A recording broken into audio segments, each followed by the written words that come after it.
So let's talk about Chisa. That's right, one of the most anticipated upcoming characters for the next arc of Wuwa has finally been revealed. The one and only Chisa. And honestly, she looks amazing. Now, I know that the community has been slightly divided when it comes to Chisa's design. However, based on what her post-lament Anthropocene post tells us, she has this design for a reason. Chisa's outfit mirrors that of the very well-known Japanese school uniform. This uniform style is also known as seirufuku, or serafuku, and it derives from the Japanese words sera, which translates as sailor, and fuku, which translates as clothes. Its origins are inspired from the 19th and early 20th century European Navy uniforms, and have become an iconic staple in Japanese culture, with even many within the Western world having an adoration for this style. As we know, Chisa's design mirrors that particular style, but with a slight twist. Since, of course, this is the world of Wuthering Waves, a post-apocalyptic fusion of the new and old civilization, with heavy themes of sci-fi and technology. And Chisa's design is a great representation of such. Her outfit is a perfect blend of not only seirufuku, but also the popularized cyber style.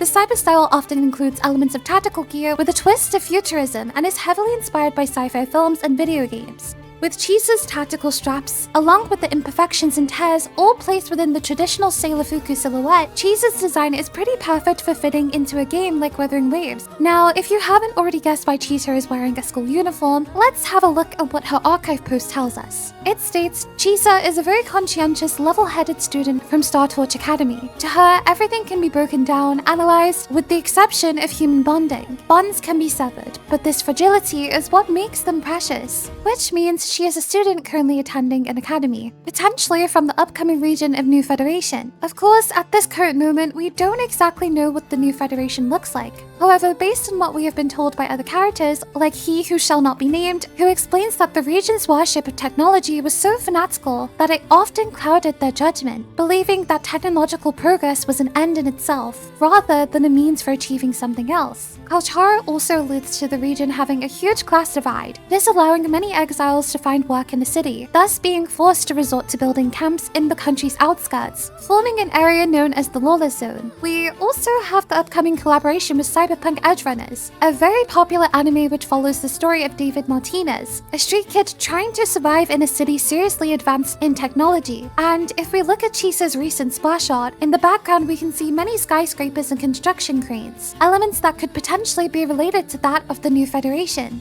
The next thing I want to discuss is Chisa's iconic weapon. At first glance, her weapon looks like an albeit very large pair of scissors. However, there is a lot more to it than that. In the air surrounding Chisa, there are many pieces of paper flying around. Although the contents are not entirely clear, they almost look like pieces of homework, which would make sense considering Chisa's student status of Star Torch Academy. With this, along with the way she's perched up upon the very top of a construction crane, it almost looks like she's ditching class. Her weapon appears to be a combination of scissors, a ruler, and a protractor, all tools that are typically used in the field of architecture. See that piece of paper in the bottom left? Well, if you look closely, there appears to be a diagram on it, and that diagram is actually known as the golden ratio, a mathematical principle that is commonly used in architecture to create designs that are both aesthetically pleasing and balanced. Maybe this could mean that Chisa is studying to become an architect, or presently holds a role where she is already applying these skills. It could also be an explanation as to why she is at the top of a literal crane, well, other than aura farming. In her second post, it reads, Chisa sees weaknesses in forms of threads. Upon analyzing the structure of an observed target, she identifies and then severs the enemy's weak threads, unraveling their structural integrity in one sharp cut, which links in perfectly with her scissor motifs, but also the logo that can be seen above her name. The logo looks very similar to that of a DNA structure. However, one thing to note is that behind this DNA structure is a right triangle. Now listen, please don't judge me here because I am no mathematician, but the thing about the right triangle is that it is often related to Pythagorean theorem, a fundamental theorem in geometry that can be used to describe the relationship between the three sides of a right-angled triangle, and is expressed through the formula of a squared plus b squared equals c squared. The theorem is named after the ancient Greek philosopher Pythagoras. and Pythagoras believed that everything in the universe can be expressed through numbers, and that ultimately, numbers are the fundamental principle of the universe itself. However, one of the many cool things about Pythagoras is his influence on space, because he was actually one of the very first people to propose that the Earth is a sphere. His followers believed in the music of spheres, a concept that the planets and stars produce a celestial harmony, also known as harmonious cosmic music, based on mathematical ratios, which they applied to the distance between planets. But what does all of this mean? Or specifically, what could all of this mean? Well, because of New Federation's notorious reputation of being advanced in technology, the many mathematical motifs in Chisa's splash art, the gigantic black hole in the background, oh, and let's not forget the recent cameo of the unknown goddess from the beginning of the game, we may finally be getting a lore installation that could include exploring the concept of space, as well as how Solaris 3 came into being.